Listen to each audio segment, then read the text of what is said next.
Her mask cracked for half a second before reforming. Routine assessment. I smiled. Right.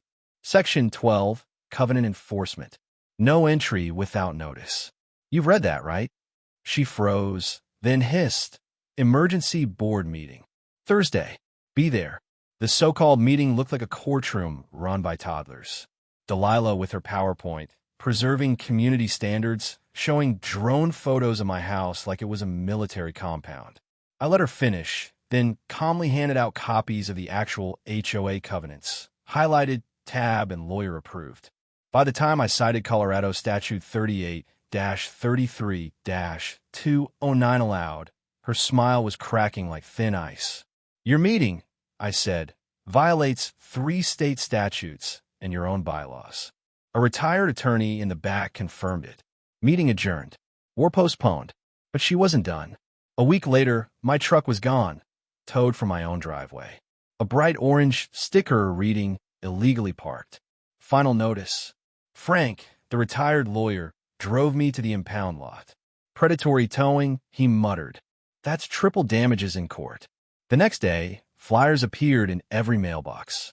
Protect Willowbrook Estates. Stop commercial activity. Photos of my house. Twisted captions. Fake neighbor quotes. A one-woman propaganda campaign designed to bury me under public shame. But this time I wasn't angry. I was focused, because my cameras had caught her again, taking those photos herself at dawn. License plate, timestamp, everything. Delilah had built an empire on fear and paperwork. But she forgot the first rule of warfare. Never corner someone who knows how to win wars. And I was just getting started. When you've spent 20 years moving tanks through war zones, you stop rushing. You stop reacting. You learn that real victory doesn't come from speed. It comes from precision. From patience. From waiting until your enemy walks right into your crosshairs and smiles, thinking they've already won. That's what Delilah Thornberry never understood. Her latest attack, the glossy propaganda flyers she'd stuffed into every mailbox in Willowbrook, wasn't just another act of pettiness. It was a declaration of total war. And the worst part? She left her fingerprints on every single one. It was 5:42 a.m. when my cameras caught her in the act. The footage was grainy but clear enough to see the pearls glinting at her neck, the steam from her breath curling in the cold dawn air. She moved like someone rehearsing a ritual she'd performed 100 times before. White Mercedes idling 3 houses down, headlights off, clipboard tucked under her arm. One by one, she slipped the flyers into mailboxes, pausing after each to look around. But this time, she was being watched. When I pulled the footage into my laptop that morning, I didn't get angry. I didn't curse or throw anything.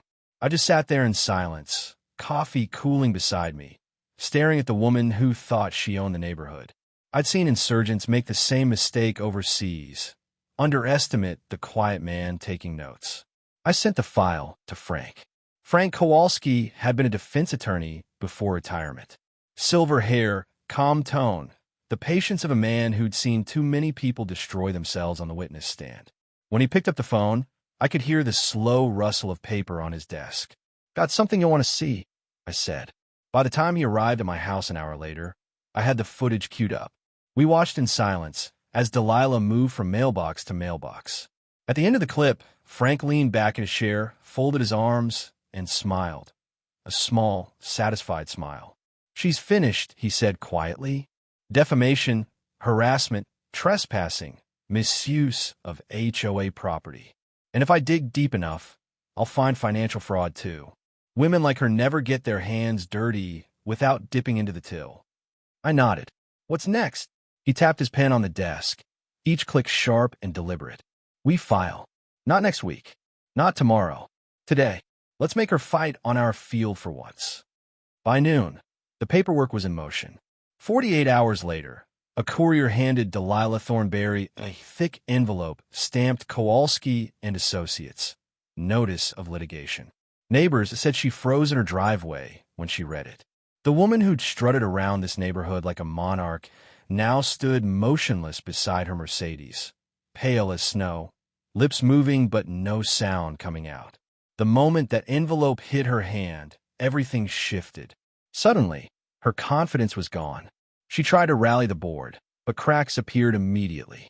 2 members resigned the same day, one of them leaving a voicemail on my phone that I'll never delete. Marcus, she made us falsify board minutes. I'm sorry.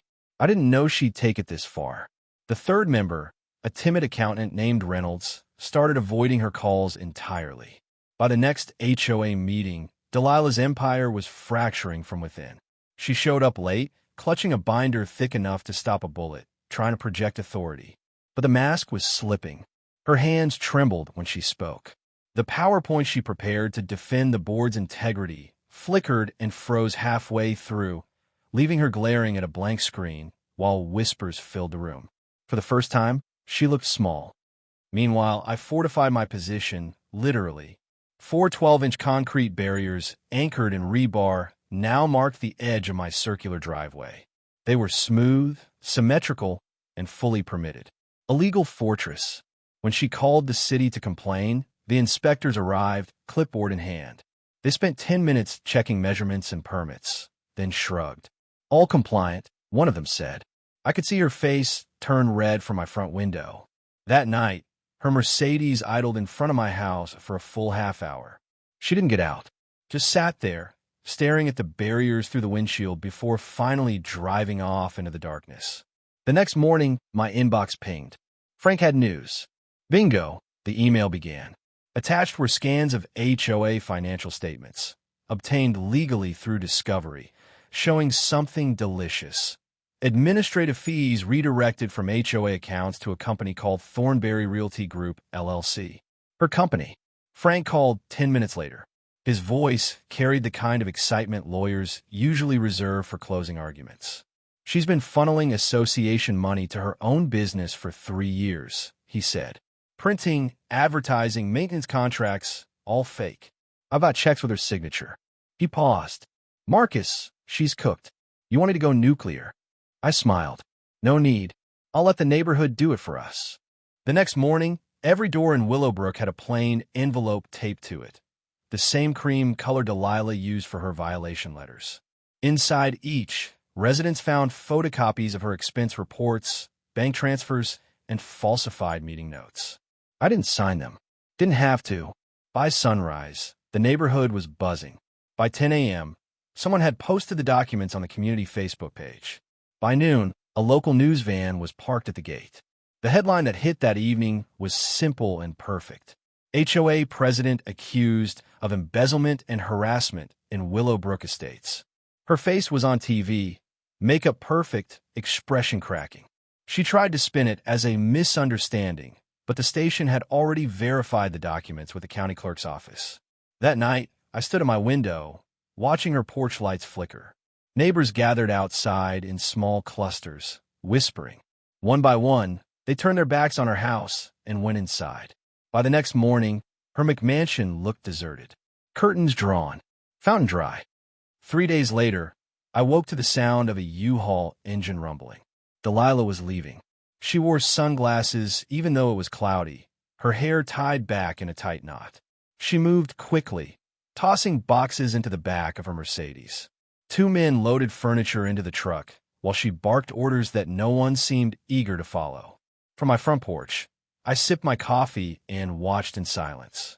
The same spot where I'd once found concrete barriers blocking my driveway. The same driveway where her arrogance had started all this. When she turned and saw me, our eyes met for one brief, electric second. No words, just pure, unfiltered hatred. And maybe, somewhere beneath it, the faint glimmer of humiliation. She got in her car, slammed the door, and drove off without a word. The HOA board met the following week without her. Reynolds, the nervous accountant, was elected interim president. His first act was to issue a formal apology to the entire community. His second was to suspend all pending fines and investigations until a full review of past board activity is completed. When he approached me afterward, his handshake was weak but genuine. Marcus, he said, I don't expect forgiveness, but thank you for exposing her. I nodded. Just make sure no one else like her ever runs this place again. He swallowed. We'll try. The lawsuit wrapped up 2 months later. Delilah didn't even show up in person. Her lawyer negotiated a quiet settlement. 2 payments, both sealed by court order. Enough to cover every penny I'd lost, and then some. Frank slid the paperwork across my kitchen table one snowy afternoon. "She's done," he said simply. I stared out the window at the same yard she'd once called a commercial nuisance. The barriers still stood, snow collecting on their edges. "What happens to her now?" I asked. Frank shrugged. "Word is she lost her real estate license. Fraud investigation. She'll probably move, change her name, start over somewhere else." I nodded. "Good. She can start over far away from here." He chuckled. "You know, you could sue the HOA too. Go after the board for negligence." I shook my head. "No, wars have to end somewhere." That night, I walked out to the driveway. The air was crisp, the snow glittering under the porch light. I ran my hand along one of the concrete barriers, cold, solid, immovable. They weren't just blocks anymore. They were monuments. Proof that some people can't be intimidated, no matter how fancy the letterhead. Across the street, Mrs. Patterson, the elderly widow who'd once brought me that casserole after Delilah had my truck towed, waved from her window. I waved back. For the first time, it felt like this neighborhood was mine too. Willowbrook had finally fallen silent. But peace never feels quite right after a long fight. There's always a hum under the quiet, a leftover tension, like distant thunder after a storm. Sometimes in that silence, I could almost hear her voice again. That clipped tone, that smug politeness. "You're not Willowbrook material, Marcus." And I'd smile to myself, sipping my coffee. Because she was right. I wasn't Willowbrook material. I was something she'd never understand. A man who'd been through real wars. And who'd learned that even in the suburbs, some battles are worth fighting. 2 months later, a reporter called. He'd been covering the HOA scandal and wanted a quote from the man who brought down the Queen. I laughed. "No comment," I said, and hung up. Because Delilah Thornberry's downfall wasn't my victory. It was just the inevitable result of arrogance meeting patience. And somewhere, I knew she'd learned that too. That's how you end wars in suburbia. Not with violence, not with revenge, but with paperwork sharper than any blade, and concrete strong enough to outlast memory. Because bureaucracy might build walls, but I build fortresses. Peace did not arrive all at once. It came in careful inches, one quiet morning at a time. A mailbox filled with bills instead of threats. A street without the white Mercedes creeping past at dawn. The cul-de-sac sounded like normal life again. A dog barked. A kid tested a scooter wheel on the curb. Sprinklers rose like clockwork and fell in thin arcs that dissolved into steam. The neighborhood remembered how to breathe. Frank brought the settlement papers in a plain folder. He placed it on my kitchen table like a folded flag. 2 payments, both sealed. Enough to undo the towing costs and the fines. Enough to pay him and still leave me air in the bank. "Congratulations," he said. "You can take the concrete down now." "Soon," I said. He looked past me at the driveway. The barriers sat at perfect intervals, 12 inches thick, rebar set deep. The permits were in a neat stack with the tape measure inside the drawer. It had all been lawful from the start. That was the point. "You do not need them forever," he said. "I know." He nodded and poured coffee into 2 chipped mugs. We stood at the window, steam rising between us. The winter light climbed the edges of the blocks and turned them white. The shape of each block cut a clean line across the drive. Mrs. Patterson rang the bell at dusk with a pie and a look that dared me to refuse. She set it on the counter like a medic setting down a bandage. "Eat," she said. "You fought hard. Now eat." I did. Warm cinnamon. Soft crust. It tasted like a house where the air did not strain against the walls. The next week, the board held a real meeting. Full notice. Agenda posted. No tricks. Reynolds stood at the table and read an apology that was shorter than I expected and better for it. All pending fines suspended. An audit underway. Procedures to be followed. Residents would be notified before any meeting called an emergency. When it ended, he came to the back where I waited. His hand was thin and cold. His eyes were honest in a way I had not seen in that room before. "Thank you," he said. "Fix it," I said. "Start with the Kellys." We already did. New swing set. Code compliant. Blue paint. Their daughter chose it. For the first time since moving in, I walked home from an HOA meeting without a weight between my shoulder blades. February softened the edges of the snow. Patches of brown lawn showed at the corners like elbows through an old shirt. I left the street cameras up for a few weeks and then took them down one by one. I kept the ones on the doors. Not fear. Habit. A good perimeter is a quiet mind. Work returned. People called for firewall updates and cable pulls. My circular drive did what it was meant to do. Clients came, parked without blocking, left without incident. I slept full nights.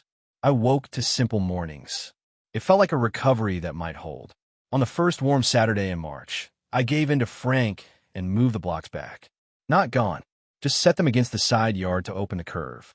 I told myself it was practical. The turn would be easier. Snow would be simple next year.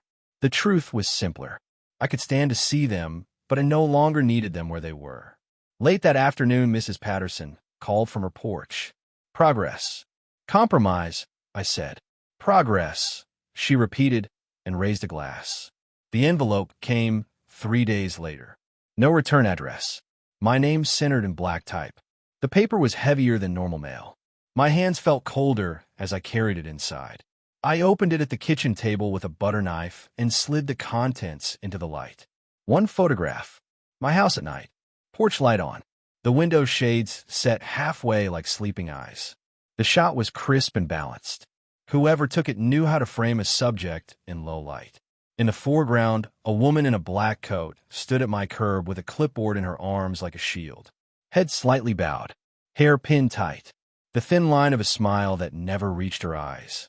Delilah. In the dark behind her, along the hedge line, a second figure stood where the shadow seemed to thicken. Broad shoulders, edges cut by low light. A field jacket that belonged to a life I had already put away. The face was turned toward the lens. My height, my shape, me. Except I had been in Denver with Frank at that hour. We had stamped signatures and timed sheets and the tired coffee at a 24-hour diner to show for it. I turned the photograph over. One message in neat black handwriting crossed the back like a piano wire. You are not the only one watching. I called Frank. He told me to bring it. He laid it under a lamp and examined the edges with a jeweler's loupe. Not a home printer, he said. This is lab paper. Clean chemicals. No banding. Can you track it? Maybe. The chain is wide. Big box stores do this by the thousands. But the ink on the back matters. Careful hand. No pressure lapses. Either a calm person or one who practiced. Delilah. He shook his head.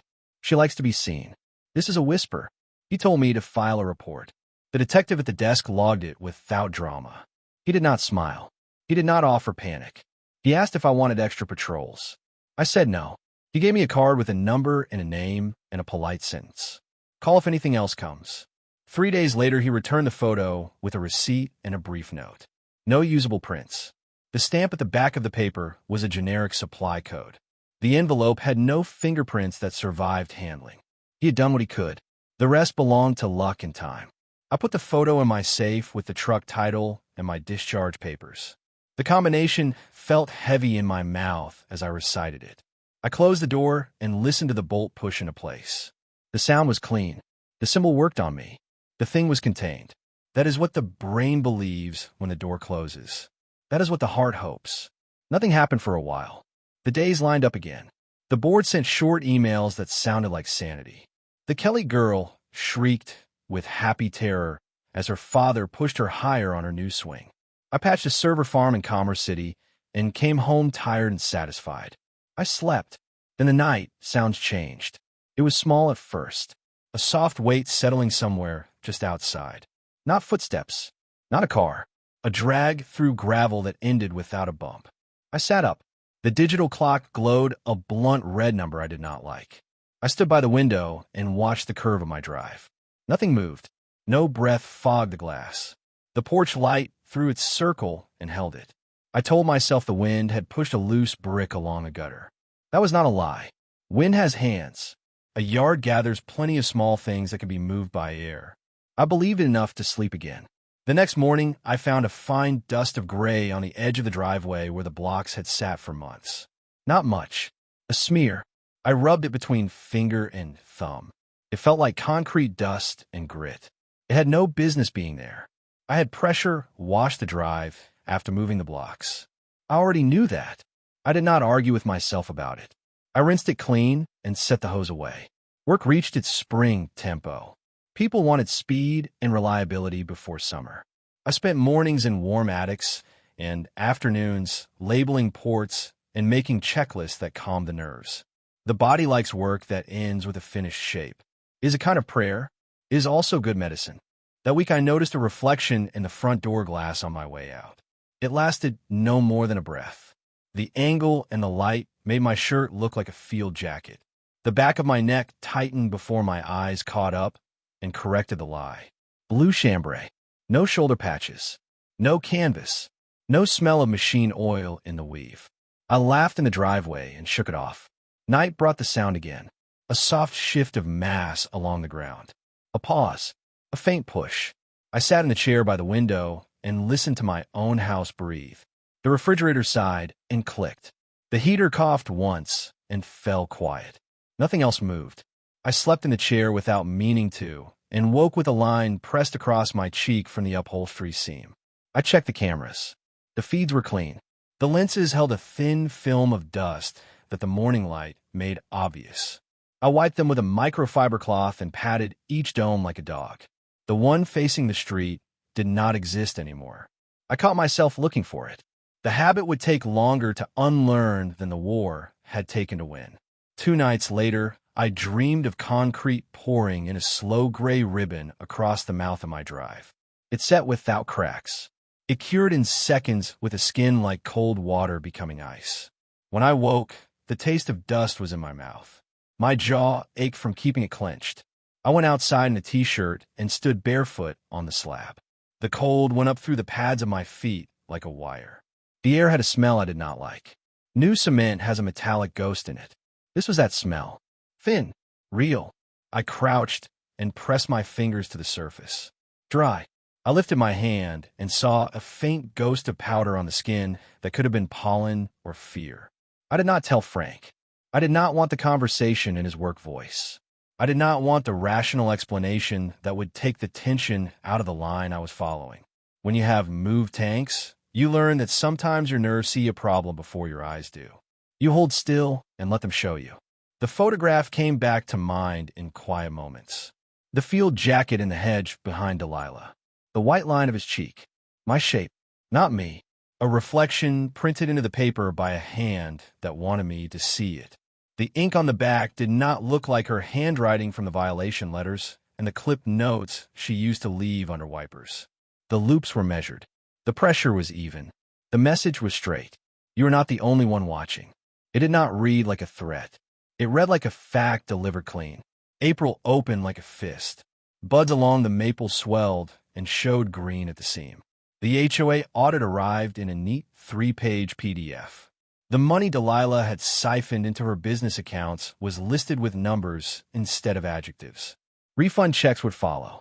The board proposed term limits and double notices and a vote counter who did not live on our street. I closed the document and sat very still. It felt like a wound had been washed, stitched, and bandaged. It was not healed. It would be, if we kept our hands off it. I moved the blocks to the back corner of the side yard in May. This assembly would wait. For now, they lived under a tarp with a tie rope cinched hard to a stake. I did not like seeing them in the open. I told myself the tarp kept them from becoming an eyesore. It also kept them from calling to me. The sounds at night grew more distinct. Gravel clicked once or twice, then a soft, stubborn drag, then stillness. I checked the gate and found a new bite mark in the wood where the latch met the post. The metal was clean. The wood was fresh at the split. I shook the gate. It held. I oiled the hinges and went to bed. At 2 a.m, the doorbell camera caught movement at the edge of the porch. A shadow crossed the far corner. Not a neighbor. Not a cat. Taller. The outline had a shoulder slope I knew. The freeze frame showed nothing a court would accept. My heart accepted it anyway. I watched the clip 6 times and then closed the laptop and breathed through my nose until my pulse came down. I slept with the hall light on and woke ashamed of it and did it again the next night. By June, I had talked myself into disassembly. I cut the rebar with a diamond wheel, while the afternoon sun turned my shirt into a wet rag and made the air shimmer above the drive. Concrete broke with a sound like a giant biting bread. I hauled pieces into a rented truck and strapped them down with tight belts. I did not look at the house as I drove away. I watched my mirrors like I was hauling ammunition. At the yard, the operator waved me into a bay and raised a chain hook with board hands. The blocks came off in slow arcs and vanished into a long mouth of rubble and dust. When it was done, he lifted a hand in a gesture that meant nothing and everything. Go on. You're lighter now. I slept well that night and the one after. On the third night, the house woke me with a small sound at the edge of hearing. Not gravel, not a gate, a weight settling. The same sound concrete makes when it finds its place after a long ride. I did not move. I listened until my ears warmed with effort. Then I did the only thing that made sense. I got up and went to the window. The driveway was empty. The curb was clean. The light lay across it like water. At the curb, I saw a line. It was pale and fine and not more than a finger's width. It ran from one side of the mouth to the other, a seam that had no right to exist. I went out in bare feet and crouched to see it better. It was not chalk. It was not paint. It was a line of dust pressed into the pores of the surface. I rubbed it with the pad of my thumb, and a thin cloud lifted into the air. The smell was exactly what my dream had promised. New mix. Cold cure. It faded as I stood. My phone buzzed. A number I did not know. I answered. Silence. A breath that might have been my own returned through a loop. Then a soft, clean click. The line went dead. The next morning, there were 3 glossy flyers in my mailbox. Not violation letters. Real estate ads for houses in other neighborhoods with fountains and gates, and a sentence about community values printed under a smiling family. The business name on the bottom belonged to a new agent.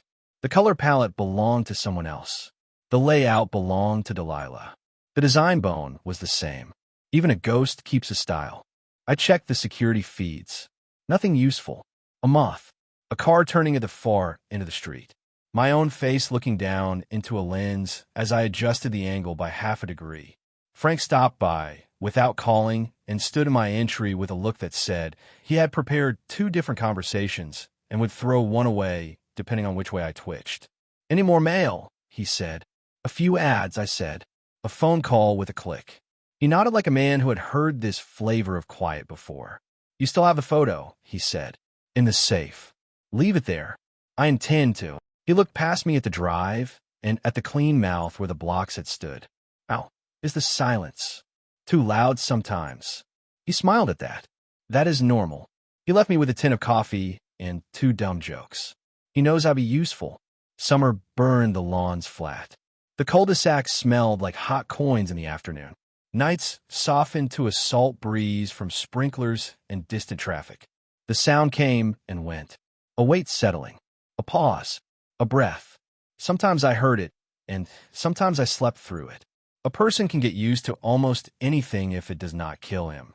In late August, the doorbell camera caught something that made me set both hands flat on the table. A figure stood at the end of my drive for 6 seconds. The lens flare from the streetlight cut a halo along one side of the body and left the face in a pool of dark. The shoulders were square.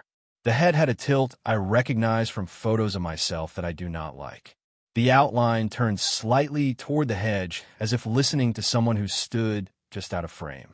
Then it stepped right and vanished from the circle of light. I scrubbed through the clip frame by frame. In 2 frames, near the middle, I could see it more clearly. The edge of a clipboard against a black coat. A strand of hair pinned behind an ear in a pattern I'd seen on white mornings when frost was still soft on her lawn. The street was empty by the 3rd frame. The clip ended with a moth and my own reflection in the glass as I opened the door 2 minutes later. I did not send that clip to Frank. I copied it to a thumb drive and put it in the safe with the photo. The safe felt heavier when it closed. September arrived with high skies and a new sharpness in the air. The board mailed a notice about elections and term limits. The Kelly girl learned to pump her legs on the swing and did not need pushing anymore. Mrs. Patterson brought over soup when I looked thinner than she liked. I ate and told her it was good. It was The last thing came on a night with no wind and a moon that made clean edges on everything it touched. I took the trash to the curb and turned to go back inside. The sound came from behind me, a soft shift along the ground. Not close, not far. It felt placed like a hand setting down a tool. I looked back at the mouth of the drive. 3 concrete blocks stood across it. Not full size, not anchored. The pieces I had hauled away had been larger.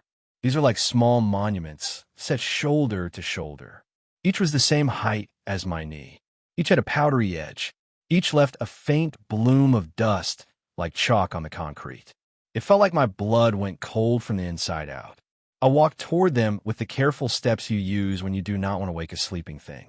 I stopped 3 feet away and looked for seams, for drag marks, for a footprint. There were none. The surface under them was clean. The dust halo ended at the exact edge of each block. I reached out and pressed my hand against the face of the one on the left. It was cold, real. The smell that rose from it was the smell of wet mix left to dry. I pushed. It did not move. It did not even shiver all the way down. I looked left and right along the street. Every porch was dark. The Patterson house had a warm rectangle at one window where a lamp burned over a book. No curtains twitched. No car rolled. No engine idled. The night was plain. I went to the porch and took the sledge from the closet where I keep what I may someday need. I came back down the steps and raised the head over my shoulder. I brought it down on the center block with a clean swing that a drill instructor would still nod at.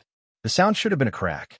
It was a dull ring, as if I had hit a bell wrapped in wool. The block did not split. The head bounced and stung my hands. I swung again. The sound was the same. The block did not chip. The dust that lifted smelled like new work. I lowered the sledge and stood very still. For a long time, the only sound I heard was the ringing in my palms. I set the sledge aside and walked to the safe.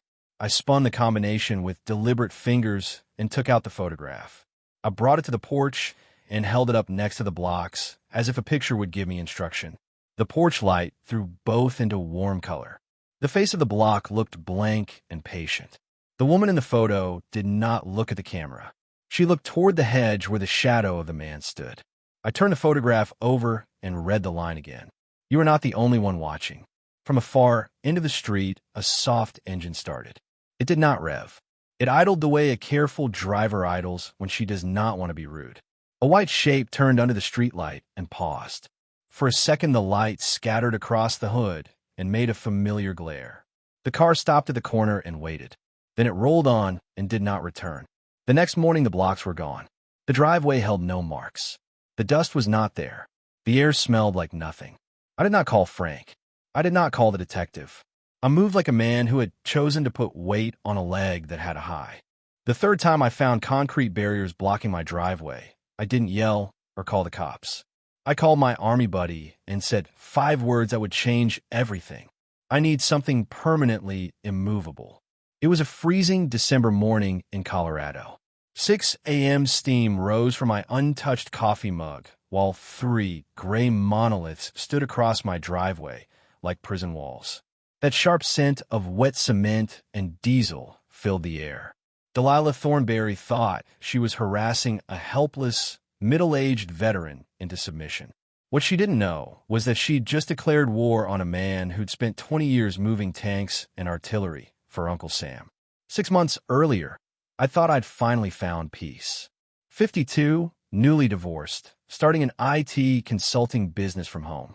My circular driveway, my small kingdom of independence, was the reason I bought the house. Clients could park easily, no one blocked, no trouble. I'd read every line of the HOA documents. Nothing prohibited home-based work. Then came Delilah. 48, perfectly bleached smile, white Mercedes polished like a holy relic. HOA president for 3 straight terms, because no one else wanted to deal with her. The kind of woman who lived to write violation notices like love letters.